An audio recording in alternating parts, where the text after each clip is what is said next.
Hi ladies, welcome to Girly Talk. I'm with Anita and she has something to discuss. Anita. Uh-huh. Yes. Something I would like to discuss was about yesterday. Yesterday, I went to church with my girls, and it so happened that the guy who preached, the priest who preached, is the chaplain of my girls' school, which I'm not going to talk about. And he was saying that the girls are still in school since it's a government school until Friday. And he was so much talking about faith and hope, so that we should always have hope. In fact, during Mass, he said there are very many people who are there. They even didn't have breakfast, neither are they sure of their lunch. That was so bad. So we should have hope for tomorrow. And then he emphasized that parents should specifically emphasize 2 points during these holidays. And the points were faith, educating kids about their faith, and also telling them about their culture. About faith, he said, irrespective of your religion, make sure that kids know their faith properly. It's one of the things how they will manage this generation. So I said, if you, Okay, Anita, yes, definitely if you want your kids, I believe if you want your kids to be behaved, they need to go to church. That yeah, is that's one true. thing that you Mm, should make sure you do. mm, Make sure they go to church. If they are very young, Sunday school, and it helps a lot. By the way, it's better than sitting at home watching TV, watching movies. So that point, I totally agree. that, Church is very important. in fact, that's very true. I talked to my sister about it yesterday. That it's shameful for kids to be in holidays. They are inside. They get Monday up to Saturday, and Sunday don't take them to church. As I was also telling her about faith, I emphasized that at least let her wake up so that she can make sure that at least every Sunday kids go to church. Another point you talked about was about culture. This holiday is a 2 month holiday whereby kids are going to be home.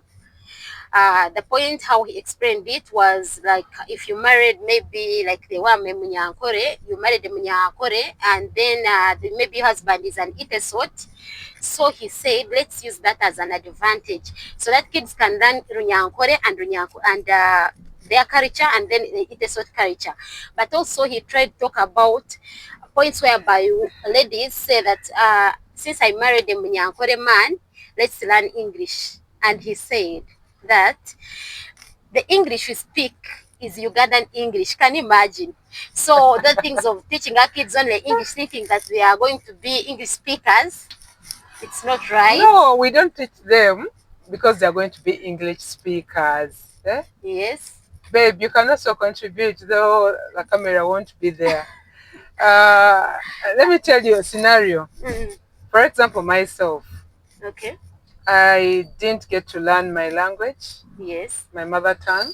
Okay. And surely I don't know whom to blame.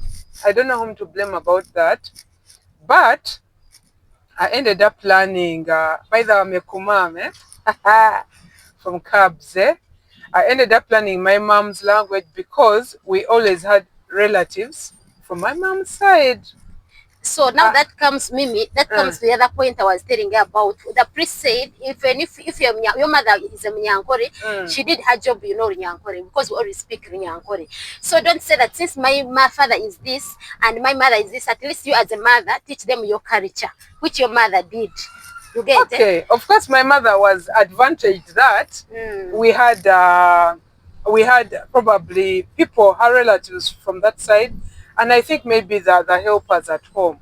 That is how we got to learn the language. Okay. And we often went to my mom's village as compared to going to my dad's village. Okay. So I think that is how we didn't, me personally, I didn't learn the language because of that. Mm. So how can you endeavor? How can you endeavor to teach your children the languages, Uh-huh. That especially for mixed Okay, word according to marriages? the way he explained that point, this holiday is 2 months holiday, and our kids are so bright that if I start speaking Runyankore now, like yesterday I was speaking Runyankore in the house, and I was surprised my kids know Runyankore. Yet I thought they didn't For know. real? So yes. So even so, just start Can they speaking. speak or they just They can understand? speak some words. So let's just start. Let's just start. It's never late, Mimi. So that kids can benefit twice. They can learn Nyankore, they can learn maybe Itesot. Anyway, So let's wake up. I uh, think his points were, if we can no, it's think a about good those thing points, they are because good. sometimes I feel bad that I can't speak my own language. And sometimes you really want to speak with people your language, the people from your place. Yes. But you can't. You're fidgeting. It's not nice, eh? Okay. But personally, now I don't know. I don't know what